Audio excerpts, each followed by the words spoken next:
बच्चों अब हम पढ़ेंगे इस वीडियो में न्यूक्लियस के बारे में। हमने साइटोप्लाज्म तक पढ़ लिया था अपने लास्ट वीडियो में। It is an important component of the living cell. Nucleus क्या है? एक इम्पॉर्टेंट कॉम्पोनेंट है किसका? लिविंग सेल का।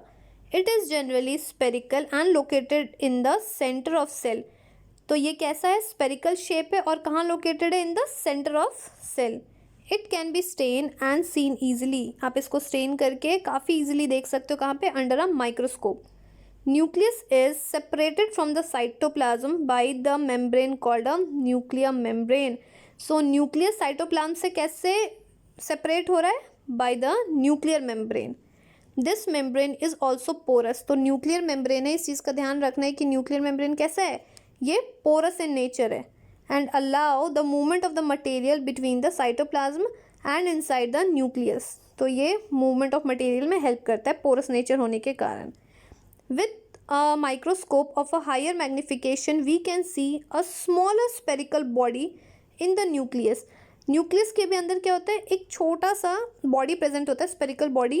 It is called nucleolus. इसको हम क्या बोलते हैं बच्चों? न्यूक्लियोलस बोलते हैं. In addition the nucleus contain a thread like structure. Nucleus क्या कंटेन करता है? Thread like structure called chromosome. These carry genes. Chromosome क्या कह रहा है? जीन्स कैरी करता है and help in the inheritance और a transfer of characters from the parents to the offspring. और ये किस चीज़ में हेल्प करता है? ट्रांसफर ऑफ कैरेक्टर मीन्स एक जनरेशन से आगे. इट मीन्स पेरेंट्स से ऑफस्प्रिंग तक कैरेक्टर को क्या करता है? ट्रांसफर में हेल्प करता है. The chromosome can be seen only when the cell divides. तो आप क्रोमोजोम कब देख सकते हो? जब सेल डिवाइड होता है.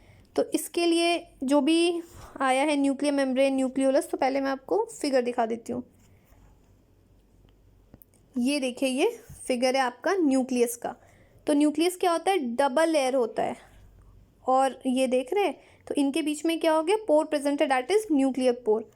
And the membrane of the nucleus is known as nuclear membrane.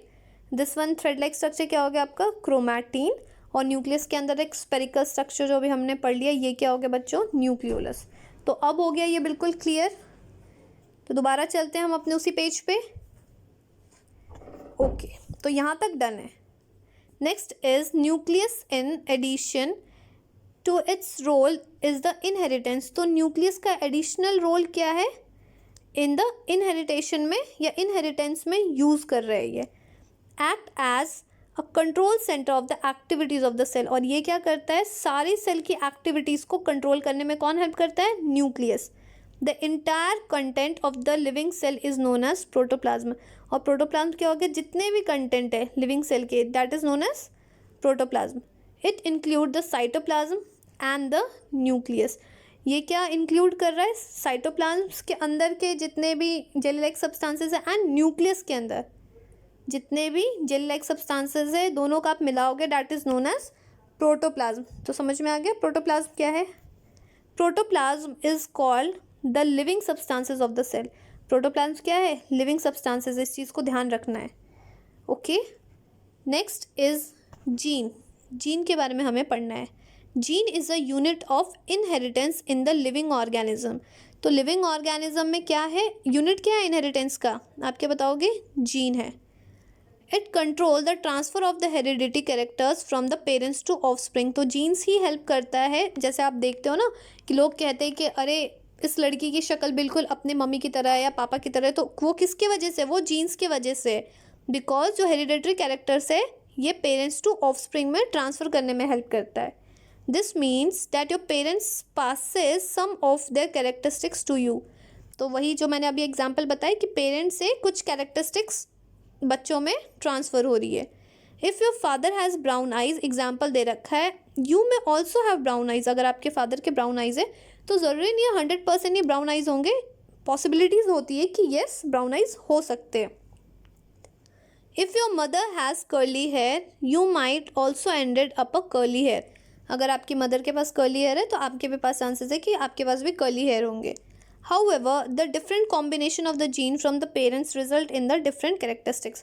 So different characters के कारण क्या हो रहा है? Offspring में भी different characteristics आ रहे हैं. कहाँ से? पेरेंट्स से, उनके कॉम्बिनेशन ऑफ जीन्स के कारण. तो बच्चों ये भी क्लियर है. नेक्स्ट है, पहेली को दोबारा से डाउट है. पहेली wants to know if the structure of the nucleus is the same in the cell of plant cell and bacteria या फिर एनिमल्स में। इसको डाउट है किस चीज़ के लिए, जो न्यूक्लियस है क्या वो प्लांट के सेल्स में, एनिमल के सेल्स में और बैक्टीरिया के सेल्स में सेम होते हैं। तो देखते क्या कह रहा है ये। The nucleus of the bacterial cell is not well organise like the cell of the multicellular organism. तो न्यूक्लियस क्या है, बैक्टीरियल सेल में वैसे ऑर्गेनाइज नहीं है जैसे अभी हमने यहाँ पे फिगर देखा था, जैसे मल्टीसेलुलर ऑर्गेनिज्म में होता है। There is no nuclear membrane, इसमें क्या होता है, न्यूक्लियर मेम्ब्रेन नहीं प्रेजेंट होते किसमें, बैक्टीरियल सेल में, क्योंकि वो सेल क्या है, ऑर्गेनाइज्ड वे में नहीं है। The cell having the nuclear membrane without the nuclear membrane are known as prokaryote cell. वैसे सेल्स जिसमें क्या है, न्यूक्लियर मेम्ब्रेन नहीं है, तो उसको क्या बोलते हैं हम, प्रोकैरियोट सेल बोलते हैं या प्रोकैरियोटिक सेल बोलते हैं। The organism with these kind of cells are called prokaryote. अब आप कैसे बताओगे, pro means primitive, karyon means nucleus. Example क्या हो गया, example are bacteria and blue green algae. तो इनमें क्या होता है, bacteria and blue green algae में सेल न्यूक्लियस जो है वेल ऑर्गेनाइज बिल्कुल भी नहीं होते हैं। The cells like the onion cell and the cheek cells having the well organized nucleus with a nuclear membrane। जैसे हमने यहाँ पे क्या देखा था, ह्यूमन चीक सेल्स देखा है, देखिए कितने अच्छे से वेल ऑर्गेनाइज्ड है। ये न्यूक्लियस है, ये आपका साइटोप्लाज्म है, यहाँ पे सेल मेम्ब्रेन हो गया, न्यूक्लियर मेम्ब्रेन हो गया। तो इनको क्या बोलते हैं, यूकैरियोटिक सेल बोलते हैं। All the organism other than a bacteria and the blue green algae are called eukaryotes. क्या हो गया, बैक्टीरिया के अलावा क्या हो गया, अगर जो इसका एग्जाम्पल है ये क्या हो गए, यूकैरियोट्स में हो गए। You means true, karyotes means nucleus. Okay बच्चों, अब मैं आपको डिफरेंस बता देती हूँ प्रोकैरियोट्स और यूकैरियोट्स के बीच में डिफरेंस क्या है। सो यहाँ देखिए डिफरेंस दिख रहा है आपको किस चीज़ में, प्रोकैरियोट्स और यूकैरियोटिक में। प्रोकैरियोट्स में क्या होता है, साइज़ क्या है, स्मॉल है, और क्या है, डायमीटर कितना है, 0.5 to 5 माइक्रोमीटर। और यूकैरियोट्स में क्या है, अप टू 40 माइक्रोमीटर, ये कॉमनली आपको देखा गया है। जेनेटिक मटेरियल क्या है, content in a nucleoid and plasmid, इनके क्या है, जेनेटिक मटेरियल है। और यूकैरियोट्स में क्या है, DNA associated with a protein to form a chromosome found within a nucleus. इसमें क्या है, मेनली डीएनए प्रेजेंट है। ओके अब अगर हम ऑर्गेनल्स की बात करेंगे प्रोकैरियोटिक सेल्स में, few present and none surrounded by a plasma membrane. कुछ तो सेल ऑर्गेनल्स प्रेजेंट है लेकिन वो सराउंडेड नहीं है प्लाज्मा मेम्ब्रेन से। यूकैरियोट्स में क्या है, मेनी ऑर्गेनल्स, बहुत सारे ऑर्गेनल्स क्या है इसमें प्रेजेंट होते हैं। सम विद डबल मेम्ब्रेन, जैसे न्यूक्लियस है ये डबल मेम्ब्रेन है, माइटोकॉन्ड्रिया ये भी डबल मेम्ब्रेन है, and chloroplast. Many with a single membrane, single membrane किस में है, Golgi apparatus, endoplasmic reticulum and lysosomes. तो बच्चों ये समझ में आ रहा है, और यहाँ से आपको इस चीज़ को ध्यान रखना है कि डबल मेम्ब्रेन कौन है और सिंगल मेम्ब्रेन कौन है। Next is cell wall. Prokaryotic में क्या होता है, rigid form from a glycoprotein. ये किस चीज़ से बना हुआ है, ग्लाइकोप्रोटीन से। यहाँ पे क्या है बच्चों, फंजाई, ये क्या है, rigid form from a polysaccharide chitin. और प्लांट में क्या है, rigid form from a polysaccharide and cellulose. तो ध्यान रखना है जो फंजाई है ये किस चीज़ से बना हुआ है, पॉलीसेक्राइड काइटिन, और प्लांट का है ये पॉलीसेक्राइड एंड सेलुलोज से बना हुआ है। दैट इज़ ये दोनों बहुत इंपॉर्टेंट है, आपको एग्जाम पॉइंट ऑफ व्यू से में डिफरेंस आ सकता है, इसलिए मैंने अलग से ये स्लाइड लगाया आपको बताने के लिए। तो बच्चों अब हम बढ़ेंगे आगे। While observing the onion cell under the microscope, did you notice any blank looking structure in a cytoplasm? क्या आपको कोई blank looking structure दिख रहा है साइटोप्लाज्म में? अगर दिखता है तो it is a vacuole। Vacuole अभी हम देख चुके थे अपने 2-3 स्लाइड के पहले। वैक्यूल क्या होता है, प्लांट सेल्स में कैसे प्रेजेंट होता है, सेंट्रली प्रेजेंट है, और एनिमल सेल में क्या है, पेरीफेरी में प्रेजेंट है। It could be single and big as in the onion cell. Onion cell किसका एग्जाम्पल है, प्लांट सेल का, तो ये क्या होगा, लार्ज होगा, बिग होगा, और कहाँ प्रेजेंट है, सेंट्रली लोकेटेड होगा। चीक सेल्स जो एनिमल सेल है हैव अ स्मॉलर वैक्यूल। अगर आप एनिमल सेल की बात करोगे तो वैक्यूल देखो कितना पेरीफेरी हो और कैसा है, स्मॉलर है। Large vacuole are common in plant cell. Large vacuole किस में कॉमन है, प्लांट सेल में कॉमन है। Vacuoles in the animal cell are much smaller. Animal cell में वैक्यूल देखिए कितना ज़्यादा स्मॉल इन साइज है।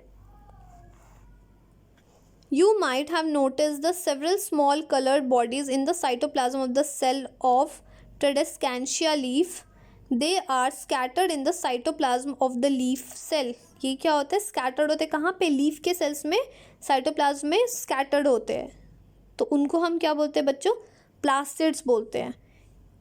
They are of a different colour. जो प्लास्टिड है ये डिफरेंट कलर्स के होते हैं. Some of them contain a green pigment call chlorophyll. तो क्लोरोफिल किस में प्रेजेंट होता है? हम इतनी देर से पढ़ते आते हैं chlorophyll.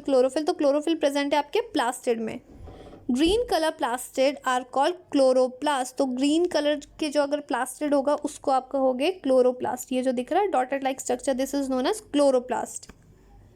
They provide colour to the leaves. क्योंकि वो ग्रीन इन कलर का होता है तो मेनली देखते हो जो लीव्स है वो किस कलर के? ग्रीन इन कलर के. You may recall that a chlorophyll in the chloroplast of the leaves is essential for photosynthesis. हमें ये भी पता है जो क्लोरोप्लास्ट प्रेजेंट है इन द लीव्स ये किस चीज़ के लिए हेल्प कर रहा है? फोटोसिंथेसिस के लिए. क्योंकि उसमें क्या प्रेजेंट है? क्लोरोफिल. और क्लोरोफिल क्या करता है? सनलाइट को ट्रैप करने में हेल्प करता है. तो ये भी आपको समझ में आ गया. 8.6 next is comparison of the plant and animal cell. में आपको कंपैरिजन करने के लिए दे रखा है. यहाँ पे ये देख रहे फिगर से तो मैंने समझा दिया है लेकिन मैं आपको डिफरेंस बता देती हूँ. यहाँ देखिए एनिमल सेल और प्लांट सेल. ये एनिमल सेल का फिगर है, प्लांट सेल का जो कि अभी हम देख चुके हैं. अब पॉइंट्स देख लेते हैं. एनिमल सेल में क्या बोल रहा है? They are generally small in size and they are usually larger than animal size. ये फिगर देख के आपको समझ में आ रहा है. इसमें क्या हो गया? Cell wall is absent, cell wall is present. इसमें क्या है? Vacuole are small in size. इसमें क्या है? Vacuole are large in size. ये देख रहे हो जो वैक्यूल है ये लार्ज इन साइज है. ये इसमें क्या होता है? स्मॉल इन साइज, पेरीफेरी में प्रेजेंट है. And the last one is no other animal cell possess a plastid except for a protozoan that is euglena. इसमें क्या होता है? एनिमल सेल में प्लास्टिड नहीं प्रेजेंट होती है लेकिन एक्सेप्ट यूग्लिना में. और प्लांट सेल में क्या होता है? Plastid are present. तो बच्चों ये भी आपका ख़त्म हो गया चैप्टर. और यहाँ पे ध्यान रखना है चैप्टर ख़त्म होते ही कीवर्ड्स प्रेजेंट है. ये जो कीवर्ड्स है इस चीज़ को ध्यान रखना है बिकॉज ये डेफिनेशन के फॉर्म में या कैसे भी या डिफ्रेंशिएशन में कैसे भी आ सकता है. तो बच्चों चैप्टर होता है ख़त्म यहाँ पे. और अगर आपको वीडियो अच्छी लगी हो तो लाइक करिए, सब्सक्राइब करिए और अपने दोस्तों को ज़्यादा से ज़्यादा शेयर करिए.